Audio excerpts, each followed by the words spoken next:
Is the COVID recession going to lead to a housing crisis? That's the million-dollar question. National media is talking about it. Online media has got their opinion. I think there's some great conversation out there. I just want to get on the field, put some skin in the game, and give you some no-nonsense data going forward into 2021, what I think is going to happen with the housing market. I did a video back in February, March when this all hit. And I said, this is going to be the greatest buying opportunity since 2008. Absolutely 100%. I think we have peaked. And I stand by that. You know, I think it's important to have many multiple revenue streams. I'm not just a realtor, I'm an investor. So on this side, I'm chopping at the bit. This side, I'm a little fidgety, trying to figure out what's going on. So back in 2008, during the housing crisis, 10 million people were displaced. 10 million people lost their homes, they became renters. Rents skyrocketed, right? We had collateralized debt obligations, made famous by that movie, the bundling of mortgage, CDOs. I would argue CDOs became BTOs. Look that up. Maybe I'll do a video on that. And maybe we've been still bundling mortgages all along, because when this crisis hit back in March, banks put the brakes on, said you better have 20% down, a 700 FICO score now. You want to pull money out of your house, you better have 250K or more sitting with us to do that. I called 40 lenders, and I heard a lot of interesting things. A lot of these lenders weren't allowing you to pull cash. They all overall tightened up when I was trying to get loans for myself and my clients. So maybe we were in a credit crunch before COVID. Definitely a rental apartment housing shortage. So maybe this accelerated it. That's a possibility. You know, interesting. So where do you get your data? These people that you listen to, where do they get their data? I think that's important. I had someone call me and say, Tim, I follow Zillow, that's it. I'm like, really? I mean, Zillow, they do a great job on their house evaluations and what my homes are worth. I wouldn't just rely on Zillow. Fannie Mae, Freddie Mac, Tim, I follow Fannie Mae, Freddie Mac. Wow, Fannie Mae and Freddie Mac, they're always optimistic about the housing market, right? Come on. You gotta really dig into the weeds. What I look at, a lot of things. Number one, investment bankers, internal information from guys and gals on certain sectors, retail, real estate, that are running these sectors, institutional stuff. Send me all the charts and graphs. I'll take them. I follow 3 chief economists, one I personally know, and I get information from them. A lot of good stuff. National Association of Realtors. I'm not just an investor, I'm a realtor. They have a lot of good information, have chief economists in-house, look at your regional MLS and all the reports that you can pull, aggregates the information for you, a lot of them. I like to get into the weeds. I'm kind of a geek with that and use Excel and put files together and spreadsheets, but that's a good source. National Apartment Association, Mortgage Bankers Association, Economic Policy Institute, Aspen Institute, the Housing Census is great. I belong to foreclosure groups, and we're tracking, monitoring information. I'm getting lists of mortgage defaults and what's going on in all throughout the United States. There's just so much information to look at, and I can't implore you every day to set a little time aside and look at the data because there's so much to learn. That's just going to give you more confidence for your own buying, your own investments, as well as your clients.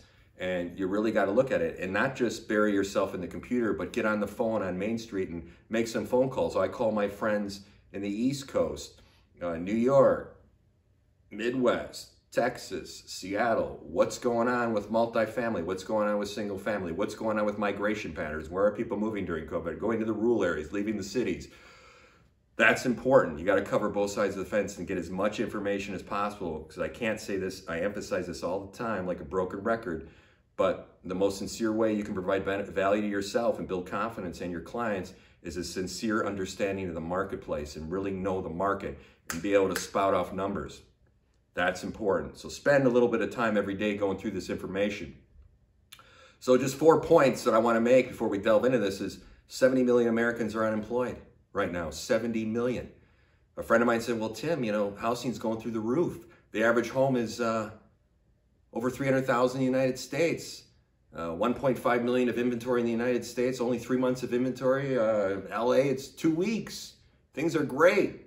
Why isn't unemployment reflecting the housing market? What's going on there? We'll talk about that.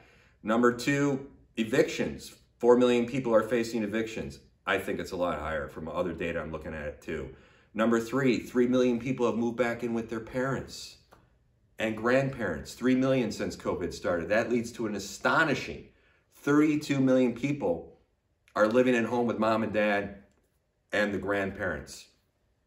32 million people living at home out of 330 million. That's scary.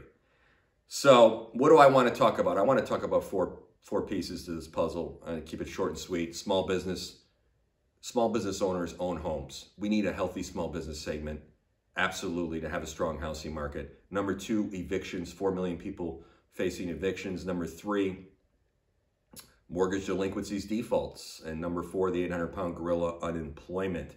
The first 2 are getting more chatter. The moratorium for evictions is ending.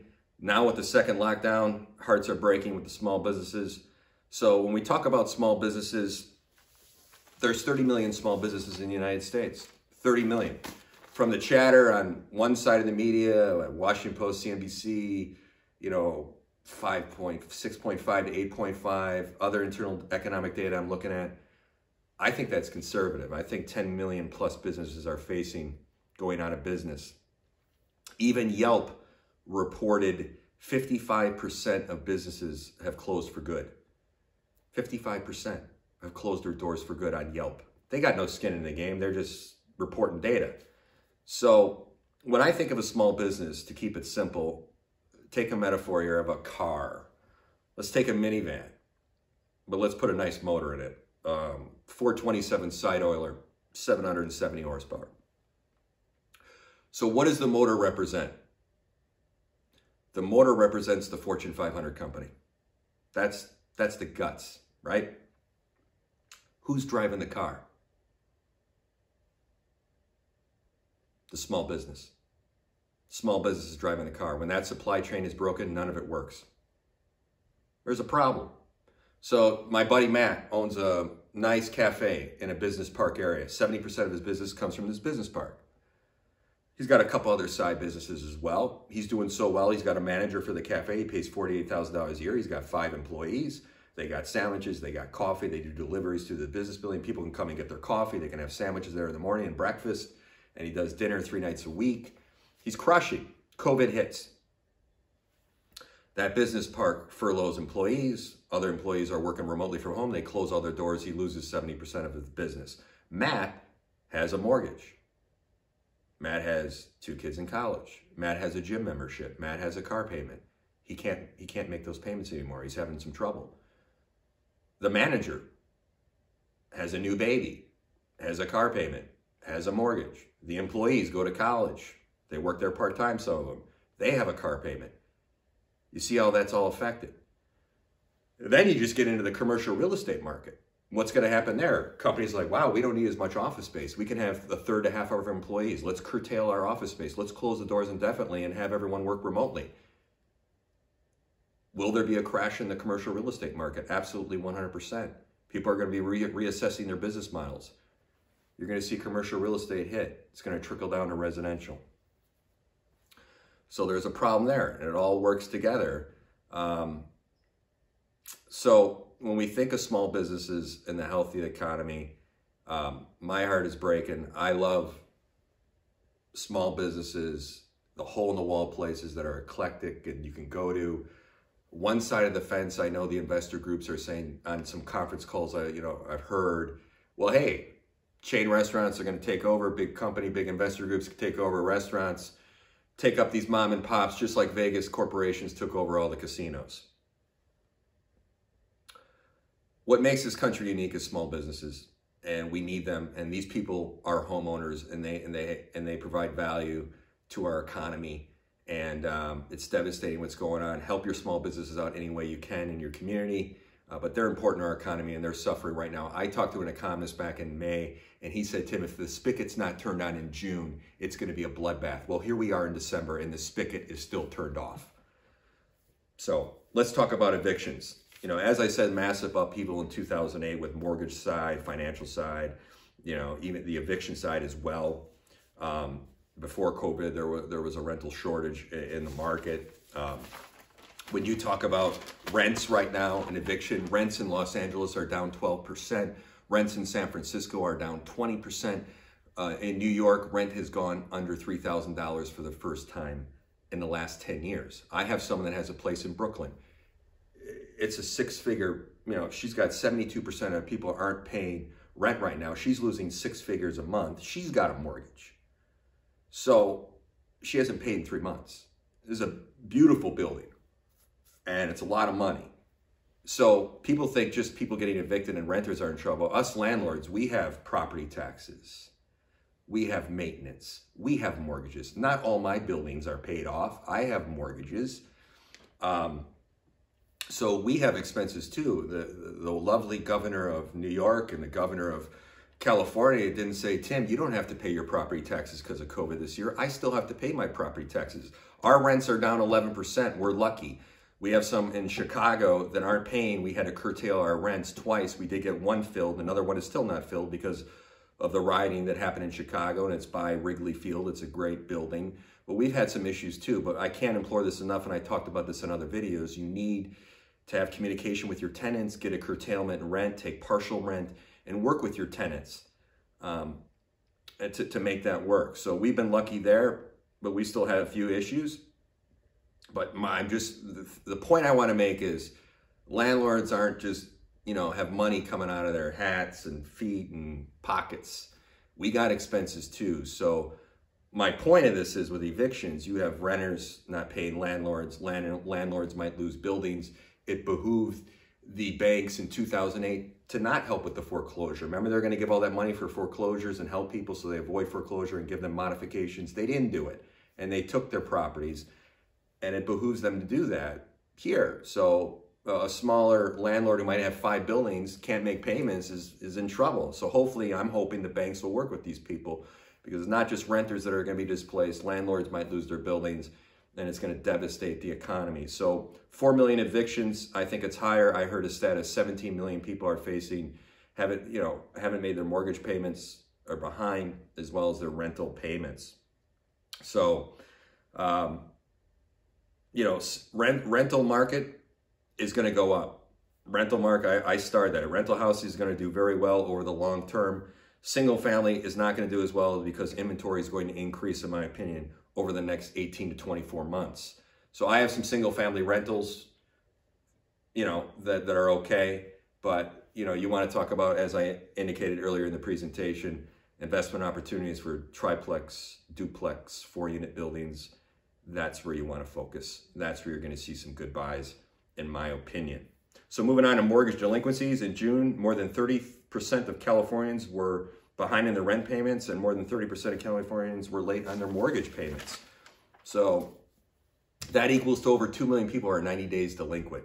5 million plus people, I heard 4 million plus people are in mortgage forbearance. I think it's higher. Absolutely 100% it's higher.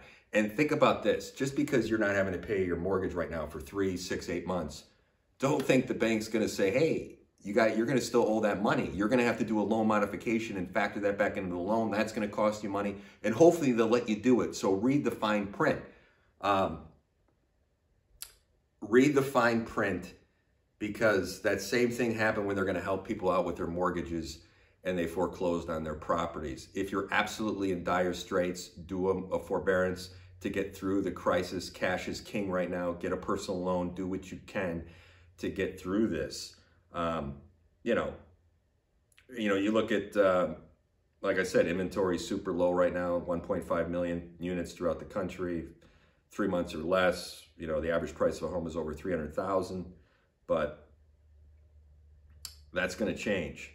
Absolutely. So moving on to unemployment, 70 million people unemployed. Why isn't it reflecting in the housing market? What's going on?